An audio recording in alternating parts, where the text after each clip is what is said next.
Ruth, la viuda que vino de Moab, es una mendiga que no tiene nada a su favor. Pero ahora ha hallado gracia en Booz, un terrateniente rico de Belén. Y en el libro de Ruth, capítulo 2 y versículo 13, leemos: Y ella dijo: Señor mío, halle yo gracia delante de tus ojos, porque me has consolado y porque has hablado al corazón de tu sierva, aunque no soy ni como una de tus criadas. Ruth pues le dijo a Booz: has hablado al corazón de tu sierva. Y nosotros vamos a examinar esa frase, al corazón. Booz aquí representa a Dios cuando trae el evangelio, y Ruth representa a los que no son salvos, es decir, a aquellos que están bajo la maldición del pecado, pero responden al evangelio y llegan a ser salvos porque les es dada la fe de Cristo. En el lenguaje de este versículo, Dios indica que cuando Él nos habla, Él habla a nuestro corazón. Y la frase hablar al corazón en realidad significa hablar a la esencia misma de nuestro ser.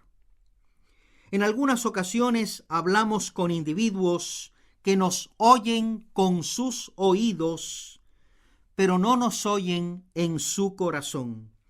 No entienden lo que les decimos y por tanto no hay respuesta en ellos.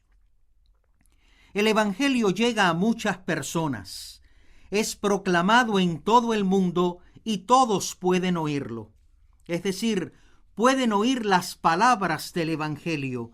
Sin embargo, ¿no han observado que a veces, cuando tratan de testificarle a una persona, ésta les oye, se sonríe y puede incluso estar de acuerdo, pero ustedes se dan cuenta de que no ha entendido, que lo que le han dicho no ha tenido ningún significado para ella? No hay ninguna respuesta esencial del corazón de esa persona, de lo más íntimo de su ser. Y eso es así porque aquellos que no son salvos están ciegos por causa de sus pecados. No tienen oídos para oír ni tienen la voluntad de responder. Es únicamente cuando Dios nos da oídos para oír, cuando Él habilita nuestra audición espiritual, que nosotros oímos realmente el evangelio. Y es entonces que Dios habla a nuestro corazón, a lo más íntimo de nuestro ser, y nosotros comenzamos a entender la verdad de la palabra de Dios en cuanto a que somos pecadores, que estamos bajo la ira de Dios. Y comenzamos a entender también que ciertamente necesitamos un Salvador. Eso es lo que sucede cuando Dios habla al corazón. Y esto es, en mi opinión, lo que se pone de relieve aquí cuando Ruth le dice a Booz: has hablado al corazón de tu sierva, aunque no soy ni como una de tus criadas. El hecho es que Booz le habló a Ruth de una manera íntima, le habló al corazón para que ella se diera cuenta de que sus intenciones eran muy serias, que él no estaba simplemente dedicándole cumplidos vanos, ni pasando parte del tiempo del día con ella. Sin embargo, Ruth sí se percató de que él estaba interesado en ella de una manera íntima y amorosa, y también se percató del lazo y de la amistad que estaba desarrollándose entre ellos. Pero al mismo tiempo, Ruth se dio cuenta de que no merecía nada de eso y dijo: yo no soy ni como una de tus criadas, soy una extranjera, una extraña, una mujer maldita.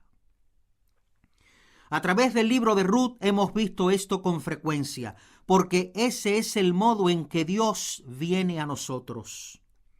Él no habla a nuestro corazón ni abre nuestros oídos espirituales después que somos dignos, ni después que nos convertimos en personas honradas y buenas, ni después que nos hemos limpiado de muchos de nuestros pecados y caminos antiguos. No, Dios habla a nuestro corazón cuando aún somos pecadores. Él mismo nos dice en Romanos 5:8, mas Dios muestra su amor para con nosotros, en que siendo aún pecadores, Cristo murió por nosotros. Dios empieza a tratar con nosotros en el punto donde estamos. Por más sumergidos en pecados que nos encontremos, por más culpables que nos sintamos delante de Dios, Él puede hablarnos ahí mismo. Y si comenzamos a darnos cuenta de que deseamos responderle y acudir a Él, y de que necesitamos esta salvación, es porque Dios está hablando a nuestro corazón, porque Él está abriendo nuestros ojos y nuestros oídos espirituales. Aquellos que reciben oídos para oír son los que abren la puerta.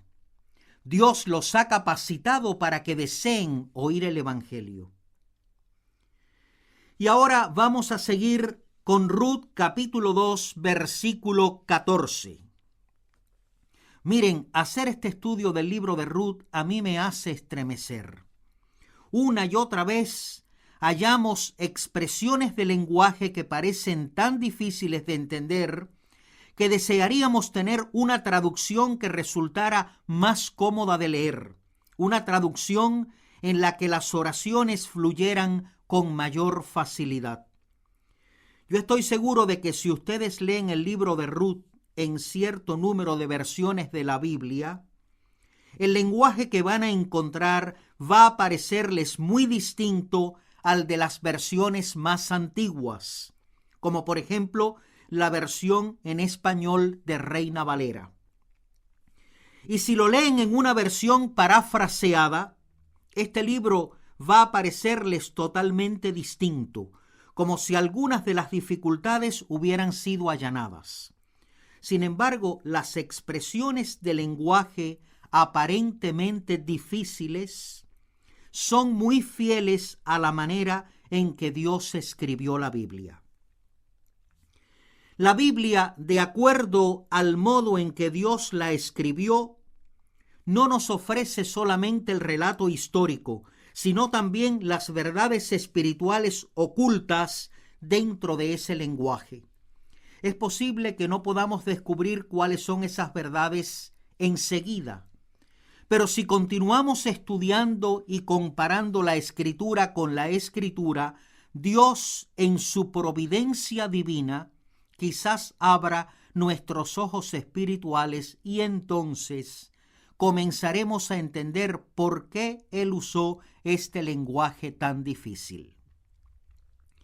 Vamos a leer Ruth capítulo 2 y versículo 14, que a la letra dice así: Y Booz le dijo a la hora de comer: ven aquí y come del pan y moja tu bocado en el vinagre. Y ella se sentó junto a los segadores, y él le dio del potaje y comió hasta que se sació y le sobró. ¿Por qué Dios usó esa clase de lenguaje? Por supuesto, es fácil de entender por qué Booz le dijo a Ruth: ven aquí y come del pan. El pan es el alimento que comúnmente se usa para aplacar el hambre.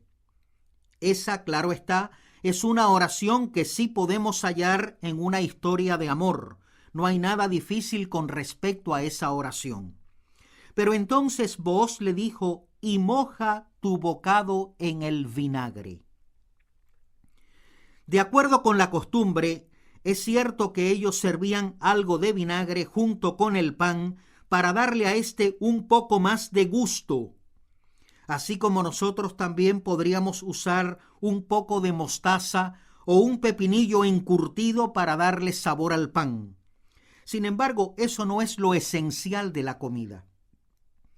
Cuando hablamos de una cena con pavo, por ejemplo, No decimos nada con relación a las cebollitas, ni a los pepinillos, ni a las aceitunas que podrían servirse para acompañar la cena. Enfocamos la vista en el pavo. Esas otras cosas no son realmente importantes. Pero aquí Booz está diciendo muy enfáticamente: moja tu bocado en el vinagre. El vinagre no era más que una ínfima parte de toda la comida. ¿Por qué pues Dios emplea tiempo en hablarnos de mojar el bocado en el vinagre? Y a continuación la próxima frase dice: y él le dio del potaje. Esa oración tampoco tiene sentido, ¿no es cierto? Él le dio del potaje. Hay algo que parece raro ahí también. Pero vamos a examinar Ruth 2:14 para ver si podemos descubrir por qué Dios escogió estas expresiones de lenguaje. Y Booz le dijo a la hora de comer: ven aquí y come del pan y moja tu bocado en el vinagre. La palabra vinagre aparece una docena de veces en toda la Biblia. Pero el pasaje más destacado donde se usa esta palabra está relacionado con la muerte de Cristo. Cada una de las referencias al vinagre en el Nuevo Testamento se relaciona con la muerte del Señor Jesucristo. Le dieron a beber vinagre. Esto ya había sido anticipado en el Antiguo Testamento. Por tanto, no es una idea nueva aislada del Antiguo Testamento. Y por supuesto, el libro de Ruth está en el Antiguo Testamento. Pero miren, la palabra de Dios es una sola. Y por eso, lo que encontramos en el Nuevo Testamento está íntimamente relacionado con el Antiguo Testamento. Y asimismo, lo que encontramos en el Antiguo Testamento está íntimamente relacionado con el Nuevo Testamento. En el Salmo 69, Dios habla anticipadamente de Cristo en la cruz. Y en el versículo 21 dice: me pusieron además hiel por comida, y en mi sed me dieron a beber vinagre. Y ahora vamos a leer cómo sucedió eso en lo que a la crucifixión real de Cristo se refiere. En Mateo capítulo 27 y versículo 46 dice: cerca de la hora novena, Jesús clamó a gran voz diciendo: Elí, Elí, lama sabactaní. Esto es: Dios mío, ¿por qué me has desamparado? Cristo mostró en la cruz qué significa experimentar el infierno, el cual no es más que el sepulcro o la muerte. La paga del pecado es muerte. Ese fue, por tanto, el castigo por los pecados de los elegidos. La crucifixión fue un cuadro vivo de Cristo cuando sufrió la ira de Dios, lo cual ocurrió realmente antes de la fundación del mundo. Fue entonces que Cristo efectuó el pago por el pecado. Y por eso él clamó en lengua aramea: Dios mío, ¿por qué me has desamparado? Versículo 47. Algunos de los que estaban allí decían al oírlo: a Elías llama este. Ellos no entendieron en lo más mínimo lo que Cristo había dicho.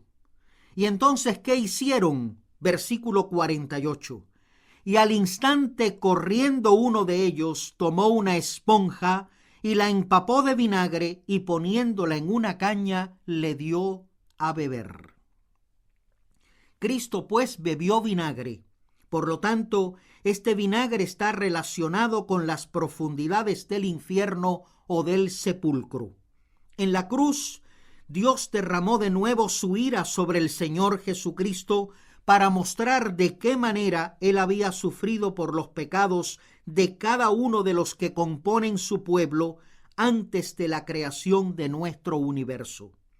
Es así como Dios usa la palabra vinagre en la Biblia. Y es por eso que, según leemos en Ruth 2:14, en el contexto histórico de esta historia del amor entre Booz y Ruth, él le dice a ella: a la hora de comer, ven aquí y come del pan y moja tu bocado en el vinagre. Dios inspiró a Booz para que usara este lenguaje tan extraño. Es posible que allí hubiera un poco de vinagre que ellos en realidad usaban para especiar la comida. Pero Dios puso aquí esa frase para enfocar nuestra atención en el Señor Jesucristo cuando estaba colgado en la cruz. Espiritualmente hablando, lo que Booz le estaba pidiendo a Ruth que hiciera era que participara de la crucifixión del Señor Jesucristo. Cuando Cristo murió por los pecados de los elegidos antes de la fundación del mundo, Él fue nuestro sustituto. Él era ustedes y yo. Nosotros éramos los que debíamos estar colgados allí y era sobre nosotros que la ira de Dios debía derramarse. Sin embargo, Cristo hizo eso en lugar nuestro. Él bebió el vinagre por nosotros y fue abandonado por Dios por nosotros. Cuando somos salvos, estamos en Cristo. Hemos experimentado su muerte, su sepultura, su resurrección. Por lo tanto, la frase moja tu bocado en el vinagre significa: participa de mi sufrimiento cuando yo fui a la cruz para mostrar lo que hice por ti al pagar por tus pecados antes de la fundación del mundo. Esa es la oferta maravillosa de la salvación que Dios nos da, y también se identifica con el hecho de comer del pan. ¿No recuerdan lo que significaba la cena del Señor durante la era de la Iglesia? ¿Qué hacíamos nosotros cuando celebrábamos la cena del Señor? Bueno, pues comíamos del pan, conmemorábamos el cuerpo roto de Cristo para subrayar que habíamos llegado a identificarnos espiritualmente con ese cuerpo roto de Cristo. Comíamos de su cuerpo, participábamos de él. Él es el pan de vida. Y en esta primera frase de Ruth 2:14 encontramos un cuadro hermoso de nuestra identificación con Cristo cuando Él fue a la cruz para mostrar de qué manera había pagado por nuestros pecados antes de crear el mundo. Y Booz le dijo a la hora de comer: ven aquí y come del pan y moja tu bocado en el vinagre. Este también es un cuadro maravilloso que representa el mensaje completo de la salvación. Y ella se sentó, continúa diciendo el versículo, junto a los segadores, y él le dio del potaje y comió hasta que se sació y le sobró. Fíjense que dice aquí que ella se sentó junto a los segadores. Versículo 14. ¿Quiénes son los segadores? Recuerden que en el capítulo 4 de Juan leemos que Jesús dijo que los campos están blancos para la siega.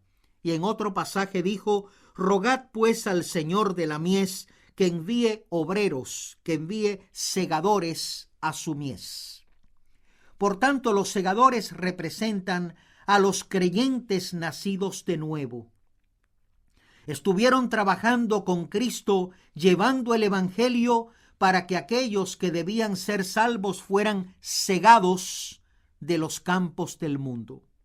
Y ahora Ruth, comiendo del pan y mojando su bocado en vinagre, se ha identificado con Cristo en su sufrimiento cuando soportó la ira de Dios por los pecados de ella antes de la fundación del mundo. Es por eso que Ruth se sienta junto a los segadores. Ahora ella es contada entre los que son salvos y además es una representación de aquellos que han entrado en el cuerpo de Cristo. Sí, es cierto que ella es una moabita, es una mujer maldita, pero Cristo se hizo maldición por ella. Por tanto, Ruth es figura de todos los que no son salvos en cualquier nación del mundo. Pero cuando nacemos de lo alto, cuando hemos sido crucificados con Cristo, ya no estamos bajo maldición. Y entonces nos sentamos junto a los segadores, es decir, junto a aquellos que han nacido de nuevo, junto a todos los que son siervos de Dios. Se percatan del hermoso cuadro de la salvación que se pone de manifiesto ante nosotros a través de este lenguaje difícil que Dios usa aquí en esta maravillosa historia del amor de Booz y Ruth. Parece muy difícil, pero esa es precisamente la pista que indica que aquí hay algo hermoso, algo maravilloso para nosotros. Y entonces leemos que Él le dio del potaje. La palabra hebrea traducida como dio aparece una sola vez en la Biblia, y es en este versículo. Por tanto, es muy difícil saber exactamente qué significa. La palabra hebrea es Sabataim. Los traductores no estaban seguros del significado y algunos de ellos pensaron que quería decir preparar. Sin embargo, cuando estudiamos todas las palabras en lengua hebrea que tienen relación con esta palabra en la Biblia, descubrimos que el vocablo tzabat, que son las 5 primeras letras de la palabra traducida aquí como dio, esa palabra significa voluntad o tener un propósito. O sea, indica la voluntad expresa de aquel que va a hacer algo. Y en mi opinión, ese es el significado de esta frase que dice que Él, por su voluntad expresa, con un propósito deliberado, le dio del potaje. Yo pienso que ese es el sentido de la frase, que Él estuvo dispuesto, que se propuso en su corazón, que fue su voluntad, que fue su deseo darle de ese potaje. Ahora bien, ¿por qué se usa aquí la palabra potaje? Esa palabra en lengua hebrea significa grano tostado, y es así como aparece traducida en la versión inglesa de King James. Sin embargo, es una palabra bastante inusual. ¿Con qué se relaciona? Bueno, la frase grano tostado se usa en la Biblia en conexión con la Pascua, pero no es una frase que aparezca en la Biblia con mucha frecuencia. En Levítico 23:14, donde se habla de la Pascua, leemos: No comeréis pan ni grano tostado, ni espiga fresca hasta este mismo día, hasta que hayáis ofrecido la ofrenda de vuestro Dios. Estatuto perpetuo es por vuestras edades en donde quiera que habitéis. El contexto de este versículo trata acerca de lo que debía suceder en la Pascua, es decir, la fiesta en que se celebraba la salida de Egipto, y en esa conexión dice aquí: no comeréis grano tostado ni espiga fresca hasta el día de la Pascua. Y entonces prosigue en el versículo 15 hablando de la fiesta del Pentecostés. Y para validar aún más esta conexión entre el grano tostado y la Pascua, vamos a leer en el capítulo 5 de Josué acerca de la entrada de la nación de Israel en la tierra prometida. En Josué capítulo 5, versículos 10 y 11 dice: Y los hijos de Israel acamparon en Gilgal, y celebraron la Pascua a los 14 días del mes por la tarde en los llanos de Jericó. Al otro día de la Pascua comieron del fruto de la tierra, los panes sin levadura, y en el mismo día espigas nuevas tostadas. Vemos pues que las espigas nuevas tostadas o el grano tostado están íntimamente relacionados con la Pascua. Pero ¿por qué se hace alusión a esto en conexión con la Pascua? ¿Y por qué dice en Ruth 2:14 que la voluntad expresa de Booz fue darle a Ruth grano tostado? En Ruth 2:14 leemos: Y Booz le dijo a la hora de comer: ven aquí y come del pan y moja tu bocado en el vinagre. Y ella se sentó junto a los segadores, y él le dio del potaje o grano tostado, y ella comió hasta que se sació y le sobró. Pues porque eso es lo que ellos estaban comiendo, podríamos decir, pero fue algo casual. Y sí, podría ser. Sin embargo, en la Biblia no encontramos nada que sea casual. Por lo tanto, Dios tuvo un propósito muy especial al usar este lenguaje. Vamos a examinar este punto brevemente al principio de nuestro próximo estudio. Pero ahora nuestro tiempo se ha agotado y otra vez tengo que decirles adiós. Que el Señor les bendiga ricamente hasta que volvamos a encontrarnos.